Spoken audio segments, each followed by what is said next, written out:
All right. Let me go ahead and get this together. You are now listening to the Paging Dr. Chanda podcast, where we talk all things related to mental health, life lessons, and the culture. My goal is to help each and every listener pursue and center wellness. I'm your host, Dr. Chanda, licensed clinical psychologist. Now let's get into it. I say it's the confidence for me. It's the confidence for me. I need y'all to say it confidently. Say it's the confidence for me. It's the confidence for me. Brought here and forced into slavery. And based on those traumas that we experienced during slavery, some of those same behaviors, the attitudes, the belief systems that we adopted as slaves can be passed down to generations after that. And that is why we see like the hyper. Yeah, amen. You're a treasure, Dr. Chanda Reynolds. Thank you so much. I'm just shutting up and listening. I'm learning so much. Hey, what's going on, everybody? Welcome to, I don't like my introduction there, so I'm going to come in with a little bit more energy. What's going on, everybody? Welcome to the podcast. Listen, I'm excited about the very first episode, the first official episode of my podcast. If you're watching from the YouTube channel, hey, y'all. I'm excited to have you here recording live from my studio, aka my closet. Closet where? Like, this is a whole podcast recording studio. I got my clothes on one side and then my studio on the other, and it's just going to be like that until, in Jesus' name, God's going to open some doors and I will have my own podcast recording studio. I receive it and I believe it. Okay, so we're going to hop right into things. If you haven't had a chance yet, I want you to backtrack and go ahead to my welcome episode on Apple, Spotify, all those, everywhere you get podcasts, because I kind of explained to you the breakdown of the podcast, what it entails and the different segments, what they mean and why we do them. But we're going to hop right into things. First things first, I'm going to give a shout out to you. Thank you so much for watching. I appreciate the love. It never goes unrecognized. Always want to give a special shout out to my audio engineer, Sean Walter. Thank you so much for everything that you do. Thank you to my video editor. Thank you so much to everybody involved in this whole podcast situation. So let's get started. Y'all ready? Because I'm ready to get into some top off the press segment. This is where we talk about all things mental health, things that are related to mental health in the news, so current events. Now, we call this hot off the press, but this specific story isn't necessarily hot off the press because it's been out for a good month now. I just haven't had a chance to cover it because I've been so busy throughout the past month. So we're going to call this segment warm off the press. Is that all right? That's all right with y'all. This is the warm off the press segment. But overall, I want to talk to you all a little bit about the Sixers, the 76ers in Philadelphia, Pennsylvania. If y'all don't know, Philly has a very special place in my heart. If you've been following my journey in my collegiate studies, you know I lived in Philly for a good year. So I love Philadelphia and everything it has to offer. But the Sixers, we got to talk. We got to bring them to the table and have a good discussion. So it says 76ers fining is continuing to fine Ben Simmons for skipping 6-game road trips per report of, this is CNN. And also, it also talks about in the article how overall he's looking at potentially some fines that'll be in the millions simply because of how many games he has missed. Additionally, the article reads, he has told the team that he does not feel mentally ready to come back and has been seeking help from mental health professionals in conjunction with the players union. The Sixers, however, wanted him to consult with the team-appointed mental health specialist. I love that they have that. And contended he has not been forthcoming with details of his treatment. And as a result, he has been missing games and missing practices, missing team rituals and things of that nature. And he's been getting fined. He's been getting charged because essentially not showing up to work. And I don't know how y'all feel about this, but this doesn't sit right with me. When I first read this story earlier in November, I wanted to get like the full story of everything that was going on because I don't like speaking on things just to be the first one to talk about it or whatever, but I want to get the whole story and the full picture of everything. So my twin sister, Chanel, if you guys follow her on Instagram, you know that she works heavily in the sports industry. And she was telling me, this is a player who's very toxic. He essentially doesn't want to be on the team anymore. And so just a problematic player. Even after hearing about his history with the Sixers and hearing about his history as a basketball player, this story still doesn't sit with me. It doesn't sit right with me. I don't think that the Sixers has the authority, and I don't know why they have the audacity to find somebody after they reported having mental health concerns, after they reported that their mental health is so debilitating to the point where they can't do X, Y, and Z. They can't do certain things. And granted, while I was having this conversation with my twin sister, she was basically saying like, oh, you know what, Chanda, you just don't understand. Like, this guy is just problematic. And y'all, I promise you, I get it. But if you can kind of imagine this situation from a different perspective, let's say you're working at an organization, you're working for an organization, and you have a coworker who's just very nasty, mean, doesn't come to work on time, shows up late, and just an overall negative person, however you define that. Let's also say that they're reporting symptoms of mental health, and they're saying essentially that they need help. Would we deny that person mental health days? Would we deny that person? Would we continue to find that person for not coming to work? I think that we have to get out of this mindset about, and this is my perspective, I think sometimes when people are in certain positions in life, such as basketball players and athletes, I don't think that they get passes with things like this. Granted, and that leads to my next point. I wonder how this would have played out had Ben Simmons been a woman of color, or even a white woman, right? Reporting these mental health concerns and not going to practices, not showing up, not doing all these things. Because with the same mouths that we praise the Naomi Osakas, we praise the Simone Biles, all these amazing Black women, and rightfully so, for standing up for their mental health and kind of pulling out of games. And I believe Naomi was fined as well. And I get it.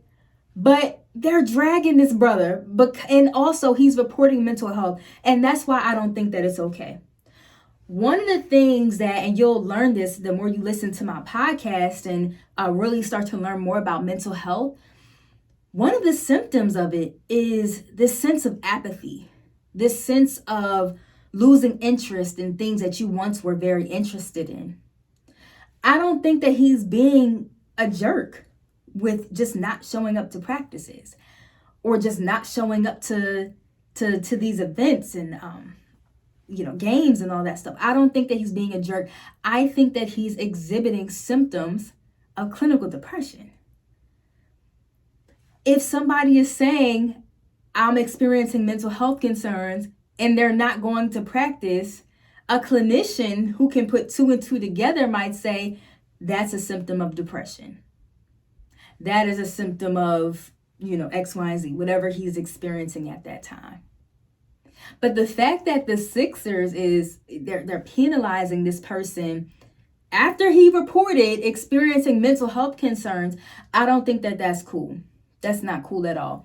And like I said, I think the fact that he is a man of color, I think that makes it a lot more difficult and less palatable for people to really accept the fact that he has mental health things going on that is impacting his ability to show up, that is impacting his ability to go to practices and such.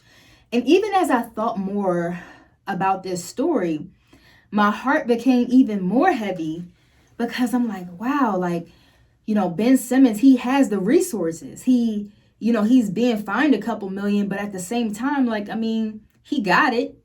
But think about all the other men of color who might not be able to show up for their families, who might not be able to go to work, who might not be able to be emotionally available to their spouse and children, all these different things.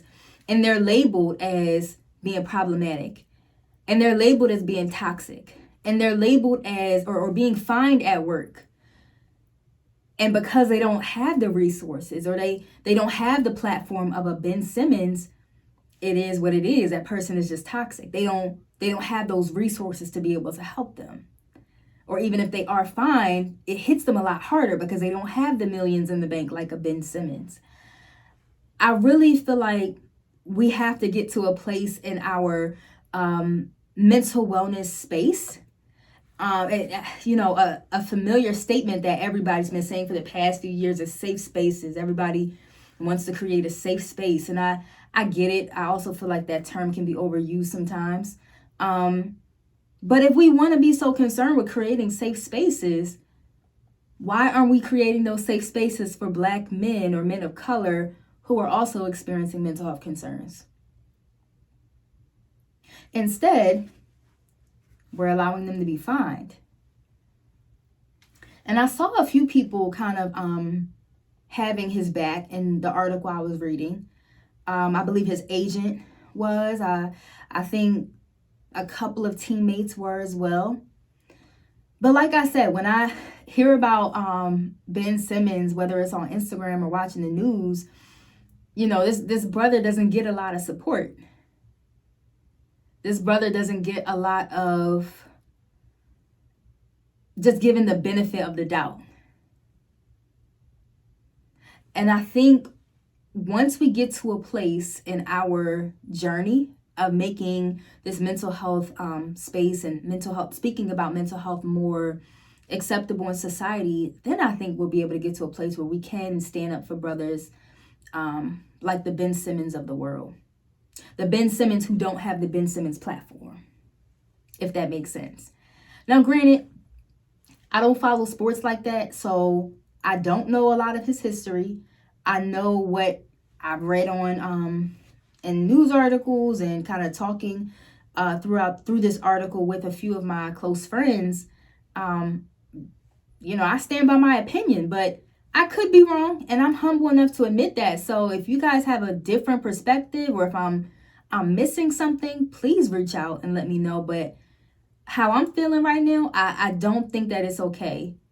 That even because here's the thing, both and can exist. He can be a totally, completely annoying person and also still be struggling with mental health. Like the two are not mutually exclusive. And we just have to get to a place where we accept that, acknowledge it, and provide and offer the help that people need in order to kind of get through those dark situations that they're looking for, the help that they're looking for in those dark situations.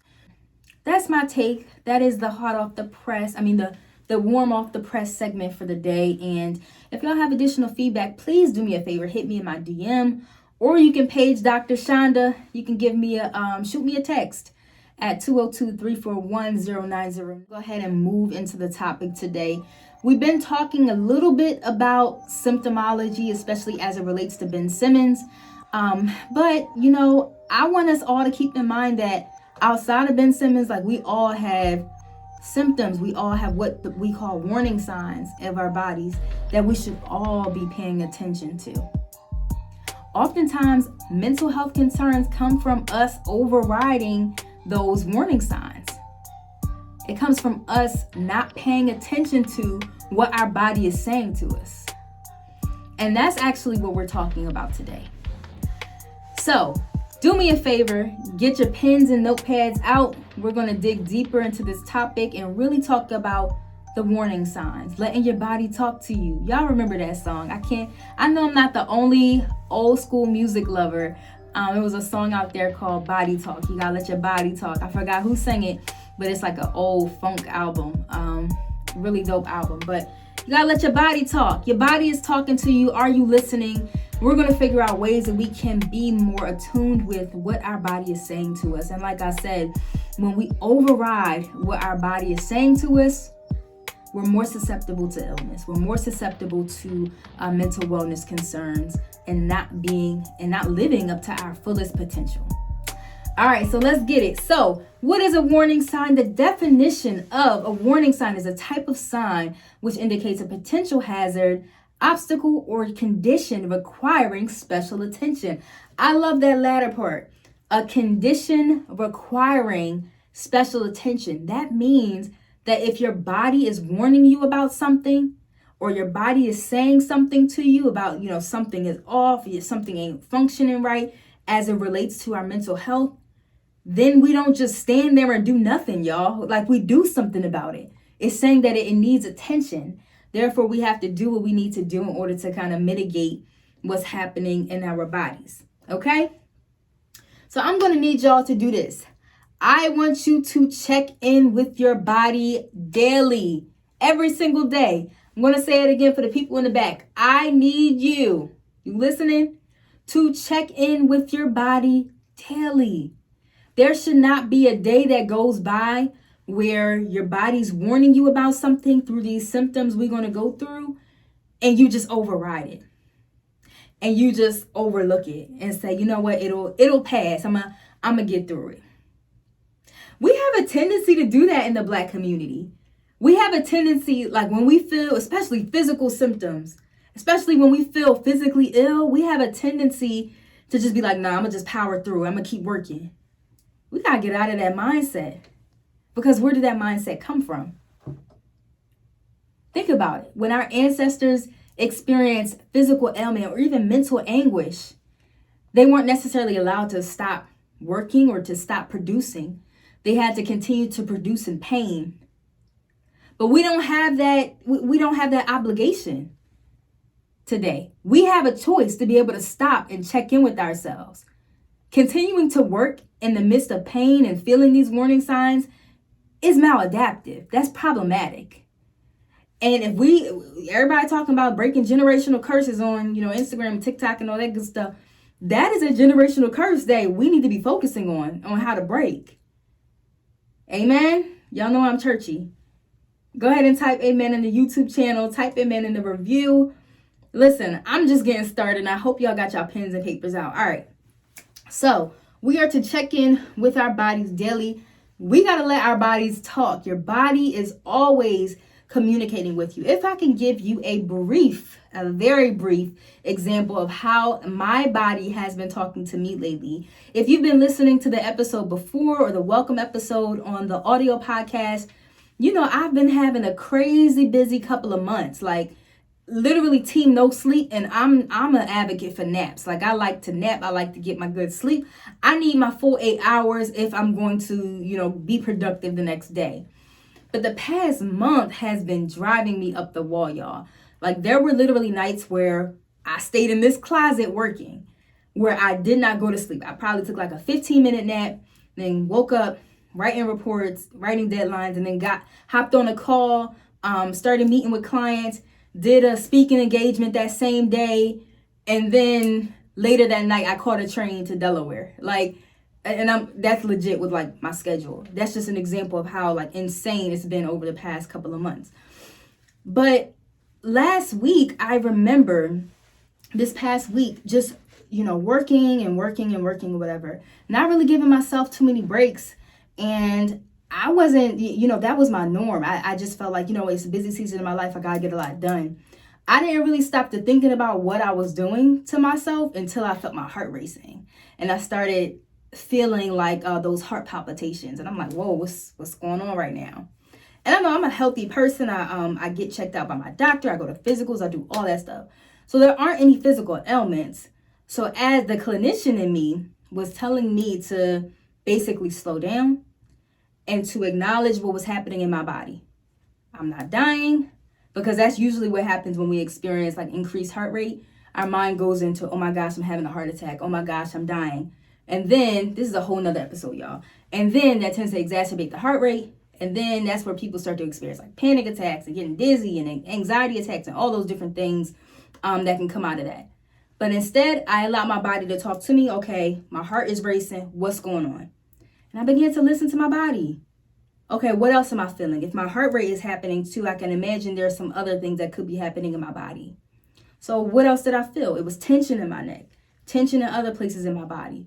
My mind was racing. Like, I began to really check in with myself.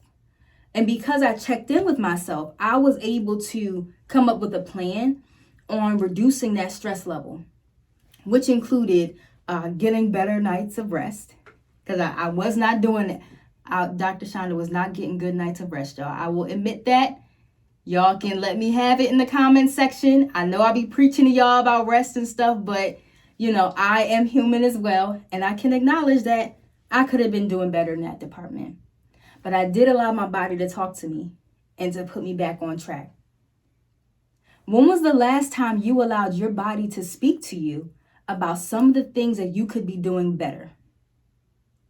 When was the last time you allowed the way you're sleeping, or like me, the heart racing, to tell you about what you're doing to your body? That is what I mean about body talk and bodily communication to yourself. So real quick, we're just going to go over some different warning signs or red flags that you can start to look out for. One is, just like the example I gave, those physiological or physical symptoms of stress. Anytime you feel like your heart racing, you want to make sure it's not something medical that's happening. Rule that out with a medical doctor. But if it is anxiety related, okay, what am I stressed out about? What's going on? Do I have too much on my plate? Do I have too much in my schedule? Did I get a good night's rest? Like all those things you should be kind of following up with after realizing that. Some more physiological symptoms that people might experience is just that hyperventilation piece, that feeling like I can't breathe, right? Feeling like I'm having a heart attack. Again, that's your body's way of letting you know that you're becoming stressed. That's associated with the body's sympathetic nervous system. And the sympathetic nervous system is activated when our body is in that fight or flight mode. So when we check in with our bodies, ask yourself, okay, what is causing this? So we got the physical symptoms. Also, disruptions in routine can be your body's way of talking to you. So I gave the example of my heart racing. Somebody else might say, you know what, Dr. Chanda, I realized that over the past few weeks, my sleep has been off. That's a warning sign. Your body talk is telling you that your sleep has been off, and that could be associated with something. Are you getting more sleep? Are you getting about 10 to 12 hours, which is considered like quote unquote too much? Or are you not getting enough? Sleep is often impacted when our mood is not where it should be. Sometimes anxiety can cause us to have a disruption in sleep. Sometimes depression can cause us to have a disruption in sleep. But sleep is just another category of that body talk that we've been discussing. How is sleep impacting you? What are you doing to impact your sleep? Just more questions to ask yourself. What is my body saying to me? Another thing that your body can talk to you on is eating habits. Have you been eating more or eating less? That's just another warning sign, right? So if I'm eating more, or if I'm not having an appetite and I'm eating less, that can be your body's way indicating that something's going on emotionally. Again, going back to stress, going back to depression, like all those different mental health concerns can certainly impact one's ability to eat and their appetite. Y'all ready for another example? I don't know if the saints will be able to take this one. All right. Another warning sign is your libido, your sex drive, right? So oftentimes when people are depressed, they find that there's a disruption in libido. Mood and libido are highly correlated. So if my mood is lower, my libido could be lower. So that's just another way that your body could be communicating with you. Again, you gotta let your body talk. What is your body saying to you? What is your body saying to you? You gotta pay attention to these things. If we're not paying attention to the body talk, if we're not paying attention to the warning signs that our body is giving us, then we are, again, more susceptible to experiencing intense, very intense mental health problems. Whether that's more depression, more anxiety, more, sleep deprivation, stress levels, like all those different things can be intensified if I choose to override the warning signs, if I choose to continue to pursue past the pain and to continue to produce and continue to work through the pain, our body can't heal itself that way. We weren't designed to do that. The reason why, and I love the body's healing nature. The body has healing properties, right? That's why when you get a scrape on your arm, if you get a cut on your wrist or whatever, sometimes you don't even need a Band-Aid for real. Like your body begins to just automatically heal itself. And the next day you notice like, oh crap, like the incision is closed. It's no longer a gap there.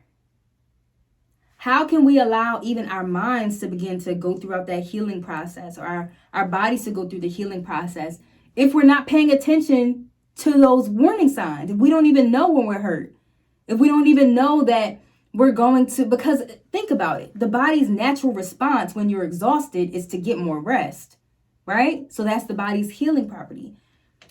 Y'all, I'm gonna tell, yesterday, I planned on taking a 15-minute nap. I literally did not wake up till 8 hours later. That was my body's natural way of healing itself because it knew I was exhausted.